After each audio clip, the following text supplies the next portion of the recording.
नमस्कार दोस्तों आज हम बात करने वाले हैं पलायन की। दोस्तों, बात पलायन की हो और उसमें बिहार का जिक्र न हो तो पलायन पे बात करना ही अपने आप में बेईमानी होगी। देश में अगर कोई राज्य सबसे ज़्यादा पलायन से प्रभावित या यूं कहें कि पीड़ित है तो उसमें बिहार का स्थान पहले नंबर पर आता है।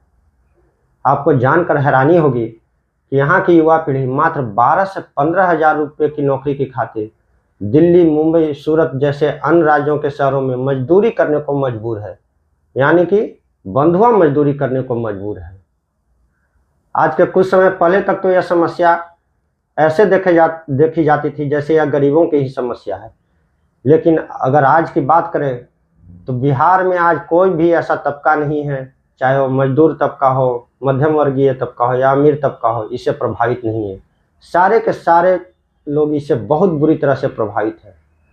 दोस्तों, बिहार में पलायन की स्थिति तो यह है कि अब गांव में सिर्फ बच्चे, बूढ़े और महिलाएं ही बची हैं। महिलाएं घर का कामकाज संभाल रही है तो उनके बच्चे बिना उनके अपने पिता के साय के बड़े हो रहे हैं।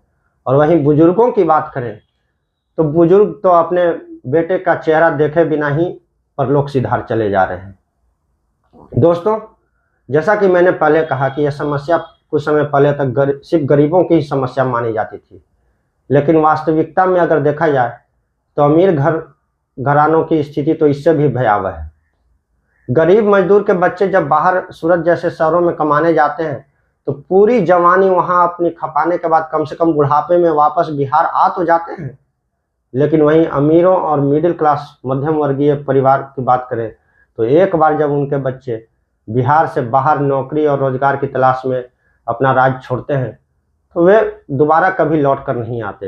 वे वहीं पर जाकर अपना आशियाना बना लेते हैं और अपने पीछे छोड़ जाते हैं अपने बूढ़े माँ बाप। और अंत में उनकी स्थिति यह होती है कि उनके बूढ़े माँ बाप के गुजरने के बाद उनके घर में दिया बाती करने वाला भी कोई नहीं रह जाता। तो ये हाल है आज के बिहार की। हाँ, लेकिन अब एक आशा की नई किरण जगी है। ऐसा मैं इसलिए कह रहा हूँ कि इतनी बड़ी समस्या को लेकर आज तक बिहार के किसी भी नेता ने खुले मन से इस पर कोई संज्ञान नहीं लिया, कोई खुलकर बात नहीं करना चाहता था। लेकिन जब से प्रशांत किशोर की बिहार में की राजनीति में एंट्री हुई है, सारी पार्टियों में खलबली सी मच गई है। अब उन्हें देखा देखी सारी पार्टियां कमोबेश शिक्षा, रोजगार और पलायन पे बात करने को मजबूर है।